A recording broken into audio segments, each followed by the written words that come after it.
It's Wednesday. We like to talk about your money and my money. And with students heading back to school, it's a really good time to embrace the fresh start that early fall brings, especially for your finances. Our friend Jason Feifer, the editor-in-chief of Entrepreneur Magazine, is back to show us money moves we should be making this September. Do you dance now or do you make money moves? Can you do both? You can do both if you're Cardi B. Jason.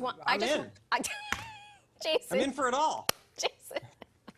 Can I make money making money moves? Can I make money dancing? Is anybody You paying me for this? You 100%. Yes, absolutely. I love when you come on our show. It's been a minute, so it's great that you're back. Happy to be here. And a lot of us feel like September, we hit the reset button, and I think maybe it's because it feels like it's back to school, change of weather. But it's also a good time to look at our finances. And so your first thing, which I was trying to do over the weekend but got very frustrated, was book your holiday travel now. Now. If you could go back in time and book it then do that. But if you can't, and you probably can't, then book it now, because prices are only going to go up for those airfares and hotels for your November and December holidays. And experts say that is going to be true despite the unpredictability of travel with the pandemic. There were lots of cancellations of travel over the summer, but they're just not seeing that over the winter break. And I will tell you, one data point that I think tells the story: short-term property rentals for November and December are up 157% from 2020, which may sound obvious, but also up 80% from 2019. That shows you how much pent-up demand there is. That is according to Guesty, a vacation rental management software company. So book that travel. That's why it was hard for me to find a single thing for my family, because that's what I was coming up against, not even just the airlines, but trying to find a place for me and my tribe. People grabbed it. Fine. I'm going to have to attack that later. Okay, so book your travel early. The second thing you say is, you know, a lot of us don't realize that September is a month for sales. Is it really? It is. Is it? Yeah.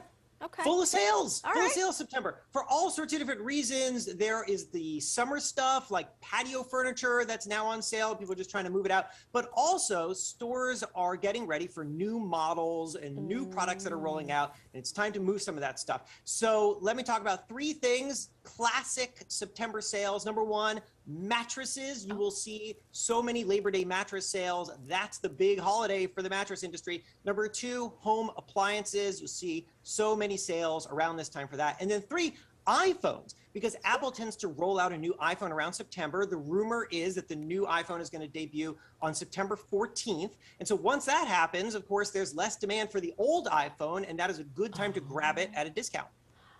You know, this one works just fine. It's not the snazzy new one, but I'm just going to, let me see. I'm like 2 models old here. Yeah. It's fine.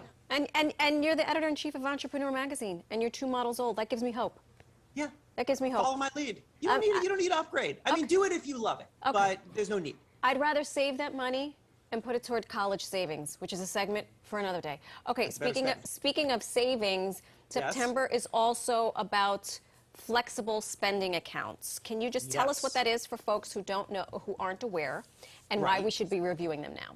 So if you have an FSA, flexible spending account, this is something that many companies set up for their employees, and then they can move some of their income pre-tax into these accounts and then spend it on qualified medical or dependent expenses. And this is great. It saves you a bunch of money, but there is a problem. And the problem is that it is use it or lose it. That money that you put in, you lose it at the end of the calendar year if you don't spend it. Why is that? I don't know. I find that completely obnoxious. It's our money. We should be able to spend it however we want. But for some reason, that's the system that we are stuck with. So every September, I always do this, and I think you should do. If you have an FSA, go into that account and look to make sure that you are on track to spend all that money by the end of the year. And if not, make some changes right now, because you want to spend that money, you will lose it. And this is pre-tax dollars, we should say. It's pre-tax dollars, exactly. And this can help you with things like commuting, all sorts of prescriptions, daycare, all sorts of stuff. So medication, all that stuff. Look at it. Okay, the next one is fun,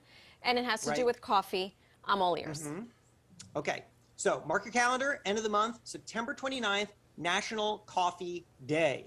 And this is also Free Coffee for You Day, because there are so many companies, including Dunkin' Donuts and Krispy Kreme, that run these promotions where you go in, you buy a food item, and they'll give you your coffee for free. I checked with Dunkin' Donuts just for you. No. And indeed, They are going to be doing this again on September 29th. So grab your coffee or coffee and, enjoy. It's free. Excellent. This should say might be vodka, but, here we are. I smell a segment coming for September 29th. Don't be alarmed when I call you for the booking. Let's do it. Let's do it. I mean, whatever. It's 10:38. It's time for whiskey or coffee. something, right? All of those things. Jason Feifer, Always adore a you. delight. Always I so much appreciate fun. It Thank is you. so great to be here. Thank you so much for those money-saving tips. We'll see you soon. Thank you.